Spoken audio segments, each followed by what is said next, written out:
We're going to start where we left off yesterday with Picasso. Mac gives me a fresh crayon, a yellow one, and 10 pieces of paper. Time to earn your keep, Picasso, he mutters. So, who's Picasso? And if you don't know who Picasso is, you can take a second to look him up. I'm not going to tell you who he is, but if you know, then you kind of get where Mac is going, and it's kind of a metaphor. And if you don't know, you can look him up on your iPad. I wonder who this Picasso is. Does he have a tire swing like me? Does he ever eat his crayons? I know I have lost my magic, so I try my very best. I clutch the crayon and think. I scan my domain. What is yellow? A banana. I draw a banana. The paper tears, but only a little. I lean back and Mac picks up the drawing. Another day, another scribble, he says. 1 down, 9 to go. What else is yellow, I wonder, scanning my domain.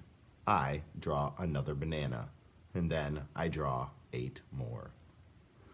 So you have to ask yourself, and we don't know, we don't have any pictures. It's not a chapter with any pictures.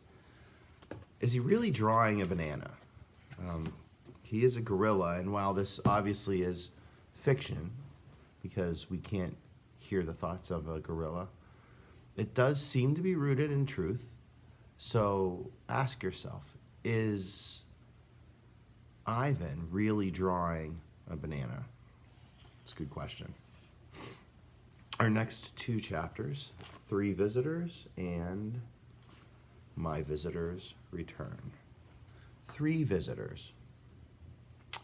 3 visitors are here. A woman, a boy, a girl. I strut across my domain for them. I dangle from my tire swing. I eat 3 banana peels in a row.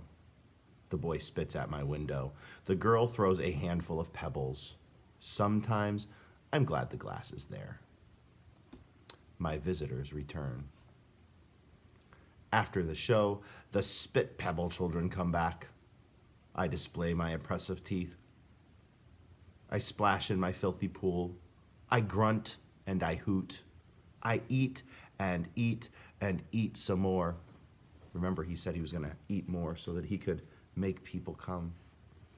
The children pound their pathetic chests. They toss more pebbles. Slimy chimps, I mutter. I throw a me-ball at them. Sometimes I wish the glass were not there. It's kind of funny how he changes from one to the other. He's glad the glass is there when they're throwing the pebbles, and he wishes the glass was gone when he's throwing the me-balls. Sorry. I'm sorry I called those children slimy chimps. My mother would be ashamed of me. Julia. And remember, Julia was, in real life, on the dedication page. So, for sure, Catherine Applegate has picked a person who is really important in her life. I wonder if somebody could find out who that person is. I actually know. But here is our introduction to, not a brand new character, we know of her, but this is the first time we're going to get to really know her. Julia. Like the spit pebble children, Julia is a child, but that, after all, is not her fault. While her father George cleans the mall each night, Julia sits by my domain. I don't think we knew her dad's name. I know we knew that he cleaned, but this is the first time I think we know that her dad's name is George. Julia sits by my domain. She could sit anywhere she wants, by the carousel, in the empty food court, on the bleachers coated in sawdust, but I am not bragging when I say that she always chooses to sit with me. I think it's because we both love to draw. Sarah, Julia's mother, a new name, used to help clean the mall, but when she got sick and grew pale and stooped, Sarah stopped coming. Every night, Julius offers to help George, and every night he says firmly, Homework, Julia. The floors will just get dirty again. Homework, I have discovered, involves a sharp pencil and thick books and long sighs. That's true. I enjoy chewing pencils. I am sure I would excel at homework. Sometimes Julia dozes off, and sometimes she reads her books, but mostly she draws pictures and talks about her day. I don't know why people talk to me, but they often do. Perhaps it's because they think I can't understand them. Or perhaps it's because I can't talk back. Julia likes science and art. She doesn't like Lila Burpee, who teases her because her clothes are old, and she does like Deshaun Williams, who teases her too, but in a nice way. And she would like to be a famous artist when she grows up. Sometimes Julia draws me. I am an elegant fellow. In her pictures, with my silverback gleaming like moon on moss. What is that?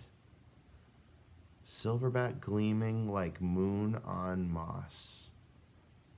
I never look angry the way I do on the fading billboard by the highway. I always look a bit sad, though. Drawing Bob. So we know Julia knows Bob, too. I love Julia's pictures of Bob. She draws him flying across the page, a blur of feet and fur. She draws him motionless, peeking out from behind a trash can, or the soft hill of my belly.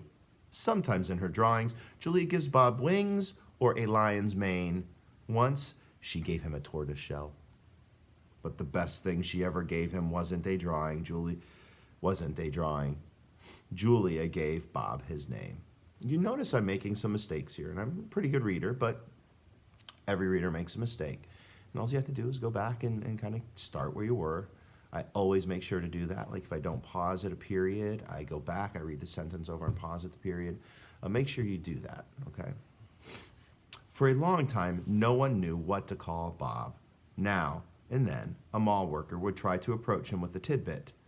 "Here, doggy," they'd call, holding out a French fry. "Come on, Pooch," they'd say. "How about a little piece of sandwich?" But he would always vanish into the shadows before anyone could get too close.